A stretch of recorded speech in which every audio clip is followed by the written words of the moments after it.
নারীর অধিকার দেয় নাই, দিতে পারে না, পারে না, পারে না। কতক্ষণ ঠিক না বেঠে? ইহুদি নাসারা গবেষণা করে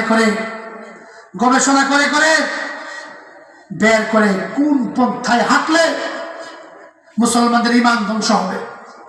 যুবকদের হাতে উঠাই দিল ইয়াবা, যুবকদেরকে বানিয়ে দিল মাদকাসক্ত, হাতে ধরাই দিল মদের বোতল। হায় হায়, নেশা, আজ নেশার মধ্যে ডুবে গেছে গোটা জাতি। প্রিয় ভাই, সব কাফেররা জানে যদি জেনাবে বিচার করানো যায় ঈমান দুর্বল। ছোট্ট একটা ঘটনা বলে শেষ করে দিচ্ছি। বালআম বিন বাউরা বনি ইসরাইলের এক ব্যক্তি, মুস্তাজাবুদ দাওয়াত, জমিনে বসে আল্লাহর আরজ দেখত। সুবহানাল্লাহ বলেন। 12,000 আলেম তার পিছনে ঘুরতো তার কথাগুলো লেখার জন্য। মুস্তাজাবুদ দাওয়াত, যেই দোয়া করতো সেই দোয়া কবুল। মুসা আলাইহিস সালামকে আল্লাহ পাক বললেন, কওমে আমালেকের বিরুদ্ধে যুদ্ধ করো, তাদের বিরুদ্ধে যুদ্ধ করে তোমাদের আগেকার জমিনগুলো দখল করো, আমি আল্লাহ জয়দান করব। তারা চিন্তা করলো, মুসা নবীর কাছে পরাজিত হলো সময়ের সেরা শক্তিশালী ব্যক্তি ফেরাউন, তার সৈন্যদল সহ। মুসা আলাইহিস সালাম একজন নবী, তার সঙ্গে তো কুলায় উঠতে পারবো না, যুদ্ধ করে পারবো না, কোনোভাবেই পারবো না। এখন কি করা যায়?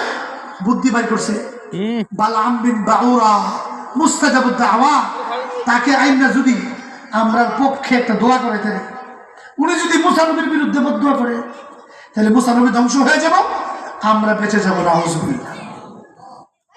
গেছে তার কাছে, সে রাজি হয় না, দিল টাকার বস্তা, রাজি হয় না। গেল তার বউর কাছে।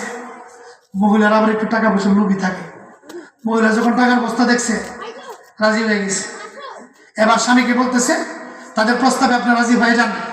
তিনি বলতেছে, না, রাজি হব না। মুসা নবীর বিরুদ্ধে বদদোয়া করি কেমনে?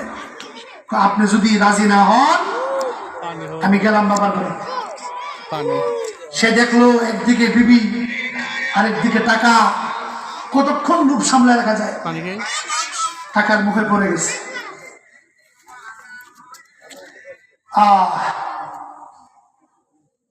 এখন তাদের নিয়ম অনুযায়ী পাহাড়ের উপর গেছে। ওই সময় পাহাড়ের উপর গিয়ে বদদোয়া করতে হতো। যারা টাকা দিয়ে নিয়ে গেছে তারাও বালআম বিন বাউরার সঙ্গে গেল। বালআম বিন বাউরা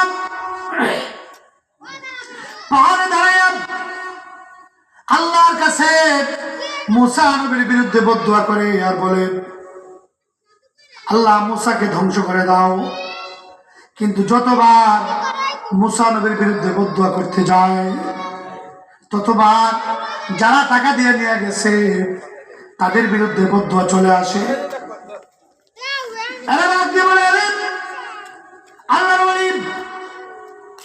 আপনাকে টাকা দিয়ে আনলাম আমরা, আমাদের পক্ষে মুসা নবীর বিরুদ্ধে বদদোয়া করার জন্য, আপনি তো দেখছি আমাদের বিরুদ্ধে বদদোয়া করেন। এবার এই লোকটা বলতে লাগলো, শোনো শোনো, আমি বারবার চাচ্ছি মুসা নবীর বিরুদ্ধে কথা বলতে, কিন্তু কেন যেন আমার মুখ থেকে তোমাদের নাম বের হয়ে যায়, আমি জানি না। বারংবার চেষ্টা করার পর আল্লাহর গজব চলে আসলো, নগদ গজব। নবীর বিরুদ্ধে মুখ খুলবা, জিহ্বা বের হয়ে যাবে। এই লোকটার জিহ্বাটা বাইর হয়ে গেল, ঝুল্লা নাভি পর্যন্ত চলে গেল। নাউজুবিল্লাহ। আমার ভাইয়েরা, নবীর বিরুদ্ধে কথা বলবা, নবী যখন থাকবে না, আলেমদের বিরুদ্ধে কথা বলবা, জিহ্বা বের হয়ে যাবে। নবীর বিরুদ্ধে হাত বাড়াইলে হাত অবশ হয়ে যায়। বুখারী শরীফের হাদিস। ইব্রাহিম আলাইহিস সালাম তার বিবি বিশ্ব সুন্দরী সারাকে নিয়ে অন্য এলাকায় চলে যাচ্ছেন হিজরত করে। মাঝখানে একটা জালেমের দেশ ছিল, এই দেশ পার হয়ে যাওয়া লাগে। এই জালেম বাদশাহ সে ছিল লুচ্চা। কোনোবার যদি বউ হয়ে যেত আর বউ যদি সুন্দরী হইতো তো হ্যাঁ সারা সামনে করতো সার বড় সুন্দরী, তার খাস রুমে নিয়ে সে গুনার কাজ করতো নাউজুবিল্লাহ। আর যদি সম্পর্কে ভাই বোন হইতো, একটু মানবতা ছিল, তাহলে আবার এগুলি করতো না, ছেড়ে দিত। ইব্রাহিম আলাইহিস সালাম এই এলাকা পার হওয়ার সময় বিবিরে বলতেছে, বিবি বাদশা যদি জিজ্ঞা বা হ্যাঁ লোক যদি জিজ্ঞাসা করে তোমার আমার সম্পর্ক কি, তুমি কইবা ভাই বোন। কারণ মুসলমান মুসলমান তো ভাই বোন, এই এলাকায় তো তুমি আর আমি ছাড়া কেউ মুসলমান নাই। ঠিক আছে, কিন্তু বিবি সারা এত সুন্দরী বোন বলার পরেও রক্ষা পায় না, এই জালেমের দরবারে নিয়ে গেছে।